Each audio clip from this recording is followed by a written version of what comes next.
Good Morning Business, French Tech. Il est 6h44, Guillaume Lacroix, le cofondateur président de Brut, est avec nous. Bonjour Guillaume Lacroix. Bonjour. Brut, média social qu'on connaît. Alors, au travers des formats de 2-3 minutes qu'on voit notamment sur les plateformes, sur certaines chaînes de télé, pas seulement. Vous êtes considéré aujourd'hui par l'Institut Tubular comme média social le plus puissant d'Europe. 39 millions de spectateurs uniques en Europe. On va en parler dans un instant, mais d'abord un mot sur la campagne américaine, parce que c'est ça qui nous drive ces jours-ci. C'est ça, je pense, qui a constitué un formidable boost pour vous, pour Brut, ces dernières semaines. Mais en fait, c'est un formidable boost, comme la campagne française l'a été en 2016 quand on s'est lancé, en fait, parce qu'on s'est lancé en pleine campagne présidentielle. C'est à chaque fois un boost. Alors après, dans le cas des États-Unis, c'est vrai que c'est un pays tellement polarisé, avec deux camps qui se nourrissent de leur propre information, j'allais dire, à leurs propres organes de presse. Nous, ce qui a été très intéressant pour nous, c'est qu'on a choisi une voie qui est non partisane aux États-Unis, alors que les États-Unis sont plutôt dominés par des médias d'opinion. Et je pense que c'est l'une des raisons pour lesquelles on a eu autant de succès aussi rapidement. Justement, ça va prendre ça, parce que c'est là que vous voulez vous développer le plus. Est-ce que ça va marcher, ce genre de... Mais ça marche déjà pour nous, puisqu'on est rentré dans le top 5 des médias aux États-Unis sur Facebook notamment, et on est le média qui grandit le plus rapidement sur Snapchat aux États-Unis aussi. Donc ça a déjà pris, on a des dizaines de millions d'Américains qui nous regardent, donc ça marche pour le coup très bien. Mais de toute façon, ce qu'on a vu avec Brut dès le départ, et franchement on s'y attendait pas, c'est qu'il y a un set de valeurs qui correspond bien aux jeunes générations sur la responsabilité du pouvoir, le droit des femmes, les minorités, l'environnement, la solidarité, etc. Et que ce set de valeurs marche partout à travers le monde. Quand vous ne pointez pas du doigt et que vous lancez des conversations sur la base de contenu qui essaie d'être assez factuel, les gens s'en emparent, discutent, et oui, ça marche très bien. C'est votre chance, et ces millennials auxquels vous vous adressez, ils sont 2 milliards sur Terre, voilà, qu'ils soient français, européens, américains, indiens. Il faut toujours... Ils se fatiguent vite, justement.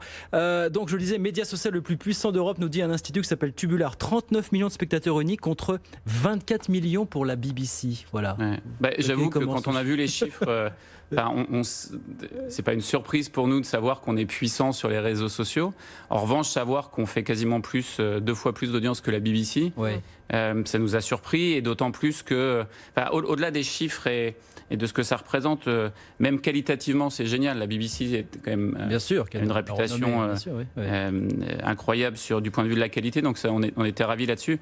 Si je prends la France, par exemple, si Brut était une chaîne de télévision en France, on serait la 5e chaîne française, et on serait leader sur les 15-35 ans devant TF1. 13 millions, vous disiez, en France, ça oui, quotidiennement, 13 millions de personnes. Et avec un spectre de plus en plus large, vous disiez que vous aviez recruté au-delà des cinquantenaires. En fait, le Brut s'est lancé avec les nouvelles générations. On fait le plein par mois, on couvre 100% de ce qu'on appelle les Gen Z et les millennials, on va dire 15-35. Mais c'est vrai que pendant la période du confinement, enfin en tout cas le premier confinement, on a recruté beaucoup de tranches d'âge un peu plus âgées. Et aujourd'hui, de toute façon, à 13 millions de personnes quotidiennement, c'est l'ensemble de la population française. Vos vidéos aujourd'hui, elles sont visibles notamment sur les réseaux sociaux, pas que, mais aussi sur les réseaux sociaux, et elles sont gratuites, mais je sais pas, on voit des rumeurs de presse qui vous prêtent l'intention de lancer un service payant. C'est vrai ou c'est pas vrai, Guillaume ? On y réfléchit. En fait, la réflexion, c'est pas tellement gratuit ou payant, la réflexion, c'est plutôt l'usage.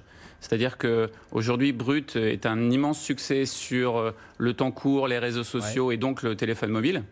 Il y a un autre énorme usage de ces générations-là qui sont les écrans, la destination, les plateformes de streaming. Donc évidemment qu'on réfléchit à ces sujets-là. Après, il faut bien le faire. Je pense qu'il faut le faire en respectant qui nous sommes, c'est-à-dire un média avec un certain nombre d'engagements. Et essayer d'aller concurrencer Amazon ou Netflix, je pense que ça n'a pas de sens. En revanche, se mettre d'un point de vue global sur des niches très...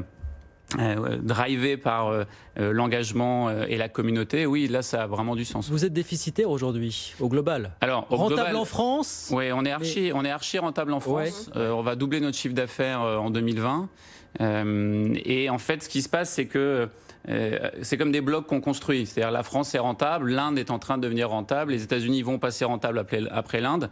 Donc du coup, on se sert de l'argent qu'on gagne pour développer d'autres pays.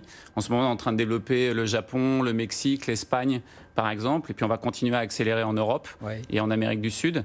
Et je pense que le groupe sera rentable à horizon 1 an et demi. Après, c'est à périmètre constant, puisque en fait, tant que